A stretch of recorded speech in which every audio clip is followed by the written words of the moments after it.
Listen, I said I was gonna upload these monthly, but then I got sidetracked doing other things, so I'll try and do better after I've caught up. Apologies for that.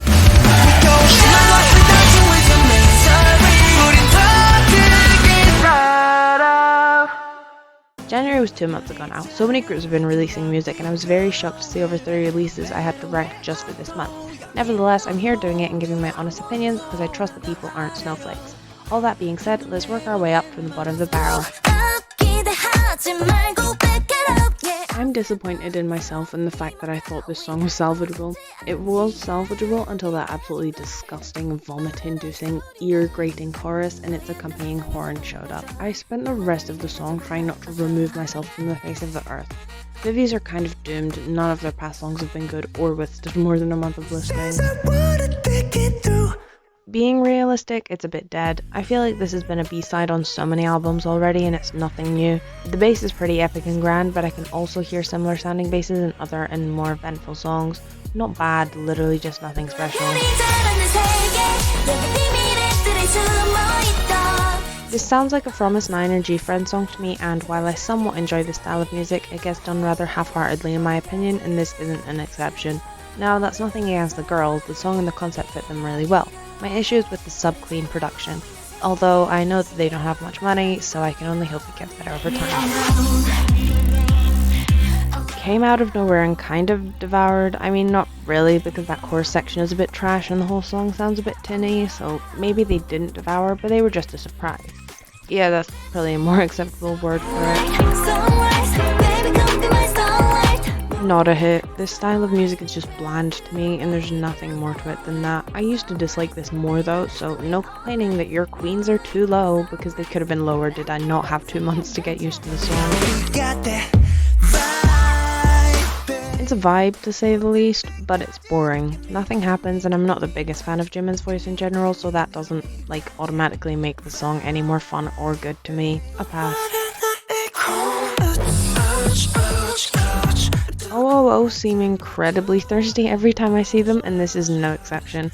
As with their previous releases, nothing wowed me, and it's just a fine song. Stay thirsty, boys. Until next time.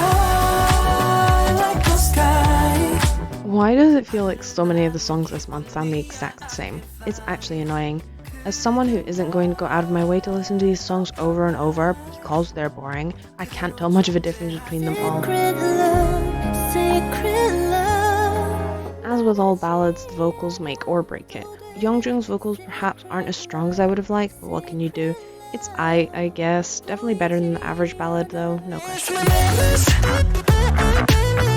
The sexy thing works for them, it really does, although I fear that I might not be listening to this song for very long just because that high-pitched thing in the chorus is pretty darn annoying. So in the long term, I don't know how this song will fare, but I guess I'm content for now. Because they're Nugu, I didn't expect anything, but it's a lot better than usual Nugu of Nugu groups. I actually quite like everything, it's just the mixing that's an issue, as well as the girls sounding like they're straining for their lives. But if we ignore that, I do genuinely like the production and the instrumentals.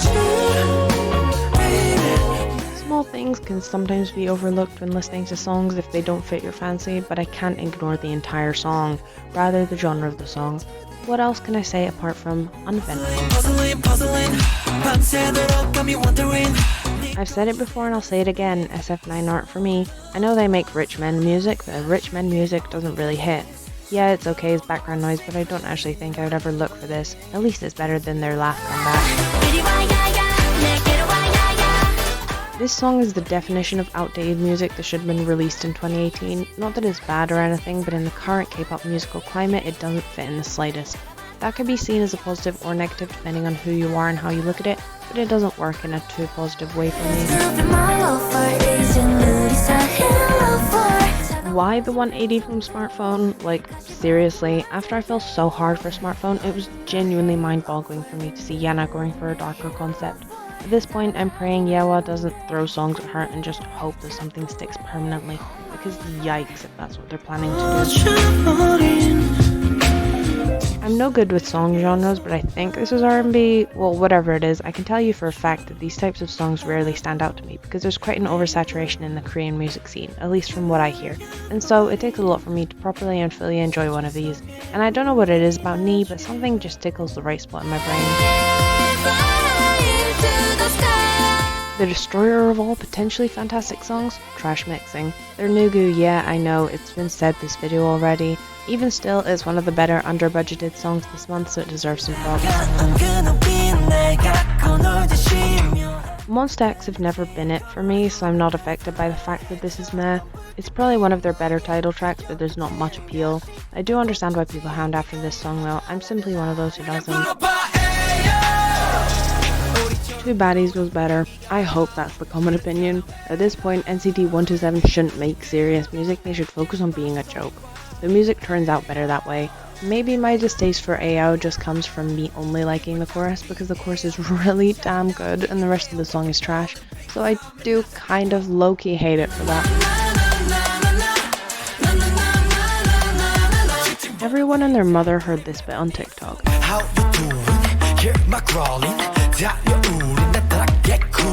And it is a really fun bit. The way the whole song kind of messes around with the beat makes it entertaining to listen to, which is important with music. Though it's not the best thing I've heard by far, still rather happy with it.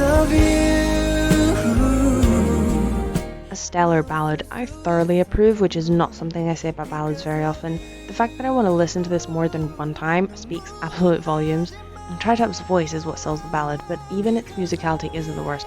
Great release. Do people not like this? Because I heard someone somewhere saying that while Super M had basic and generic music, Got the Beat have bad music. That could just be one person's opinion, but I wouldn't be surprised if that was a consensus. After all, the views are atrocious. Nevertheless, I like it. That's all there is. It's pleasant to my ears, though it doesn't have longevity. If these girls aren't going places, then I'm gonna be very mad. Rose Blossom may end up being my favourite song by them given time, and I certainly wasn't expecting this kind of vibe this comeback. Unknown girl groups with great music pop up every once in a while, and I can't help but to root for the underdog. Onewe listened to me and got back on their pop-ish, and I love that for them. Thank everything that they stopped doing ballads, because their best stuff is no doubt the pop rock music. I am just a sucker for pop rock though, so it may just be my bias speaking right now, but it's just good. So no, I don't think I'm wrong for having an opinion. I'm not gonna lie, it took me a few listens to really get the song, but when you get it, you get it.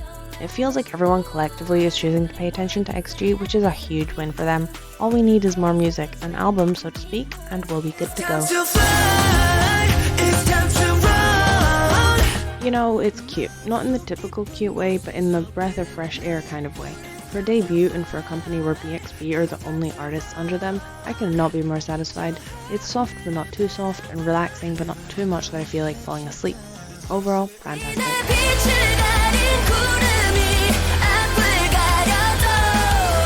Color me shocked when I heard all four vocalists singing that chorus.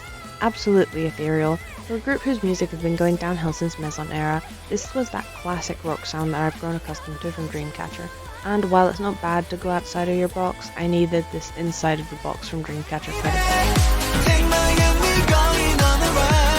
TikTok strikes the second time this month with this absolutely iconic section. I got 100 many video on the rocks. No point in giving anything but money on the dogs. And then I'll make you wear nothing but maybe your socks. I don't know how many people would go and listen to the actual song after being exposed to a really good part of it, but I hope the hype's translated because they seem like they could be going somewhere, and I thoroughly enjoy the song. Henry Lau was one of the first artists I heard of when getting into K-pop, so it's nice circling back to him after a long while, only to hear such a great song once again. It's chill, fresh, vibey, casual, fun, relaxing, applicable for most moods really, gets a stamp of approval from me. Okay, so for people comparing them to aespa and KDA and claiming they're copying, stop. For people saying AI idols are going to ruin the industry, stop. They have good music, so pay attention to that. I was literally obsessed with Pandora for like a week, but it doesn't have the longevity that I need in music. I'm still fine to listen to it, but I don't know if it's surviving until the end of the year. Why is this so good? I actually can't explain it. It's essentially the same as all the other lame and flat songs that I've complained about in this video, but something about Deep Sea is just so magically nostalgic and touching.